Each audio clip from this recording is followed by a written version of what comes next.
Does remote IT support actually solve problems faster, or are we just sacrificing quality for convenience? Hey everybody, my name is Shay. I'm the founder of Nodix. We're an IT company and I do IT literally all day. A lot of people will tell you that remote is way better than on-site, and a lot of people say that on-site support is way better than remote support. What do you think? I'm going to tell you exactly why I think remote support is way better in this video. Now, I'm not saying on-site support is bad at all. I actually think it's super important, but I am saying a vast majority of the time, your support should be delivered remotely. And let's talk about why that is. So remote support is undeniably way faster than on-site support for issues that can be resolved remotely. A lot of these remote tools, they have background tools. So like I can see things like disk usage and RAM usage. And before I even remote into your computer, I can see that a process is taking up like 100% of your computer's resources. If I was to get out of my desk, walk to your office and sit back down, I still wouldn't know that by the time that I take 2 glances at some of the tools I have access to.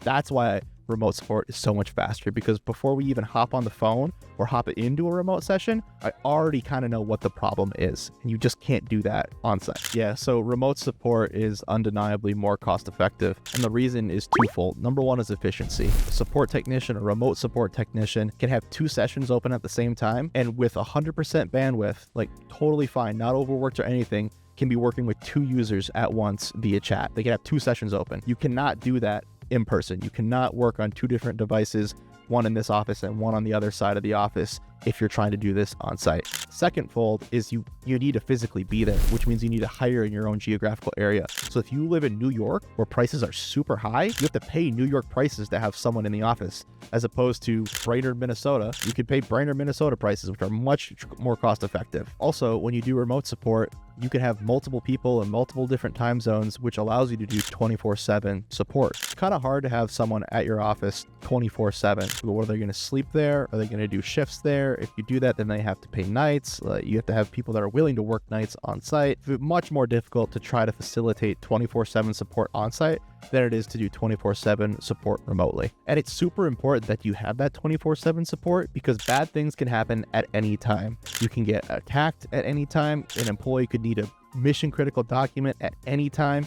So it's super important that you have the ability to have that level of support. And again, it's so much easier to do that if you allow remote into your environment. The wonderful thing about on-site is when you're dealing with hardware issues, because if you're trying to do hardware issues remotely, this is what that conversation sounds like. Okay, Sarah, all right, so now on the back of the machine, there's going to be 2 lights. One cord is going to be shaped like a rectangle, and one cord is going to be like this weird trapezoid thing. Okay, could you unplug the trapezoid thing, please? Your computer just turned off? Okay, you must have pulled the power cord. Okay, Sarah, are you there anymore? That's what remote support dealing with a hardware issue sounds like. It is so much easier in that scenario just to walk to their office and physically inspect what's happening. So typically at Nodix, whenever we're on a support session, we're always on the phone with the user. And frankly, it's a lot more comfortable for both us and the user to be on the phone. I can ask you the exact same questions I can in person on the phone, and I can actually work more efficiently at my own desk because it's my desk and I know exactly where my monitors are. And I can work so much quicker and so much faster because I'm so familiar with this environment. I am not familiar with your environment. Wrapping that all up, it takes me way longer to solve the issue if I'm sitting at your desk than if I am sitting at mine. So security concerns are absolutely a real thing, but to be frank, there's no difference in terms of security. If I'm remoted in, I see the same icons on your desktop as if I was sitting in front of your desktop. I see the exact same stuff. What about if a company wants their employees to learn by observing their IT staff in action? I hope you don't work at an organization like that. No, but in all seriousness, saying that you want your employees to learn what the IT guy is doing is a lot like saying you want the IT guy to learn how to run payroll. They're 2 fundamentally different roles. If you want your people to learn how to solve an issue that keeps repeating or follow a process that keeps repeating, then by all means, have the IT guy record a video showing the users how to perform that. But you don't want your users to try to figure out their own issues, because if they do try to figure out their own issues, they're going to make mistakes. And if they make mistakes, it's going to cause more work for the IT people, and then everyone's unhappy. Remote support is best if it can be done remotely. There are absolutely certain cases where it's not even an option, or even if it is an option, it shouldn't be considered. Because when you need to go on site, you need to go on site. You need to have physical access to the things that you're working on. And again, If you're remote, you can't have physical access to those things. That's where I think a hybrid approach is the best, because it gives the best experience to the client, to the company. You can solve the remote issues remotely and quickly. Even if you're in the same building, you can remote into Sarah's computer upstairs. You don't have to walk there. It's so much easier for you. But when you do need to be in the building to go to the network room to check on something, you're physically there.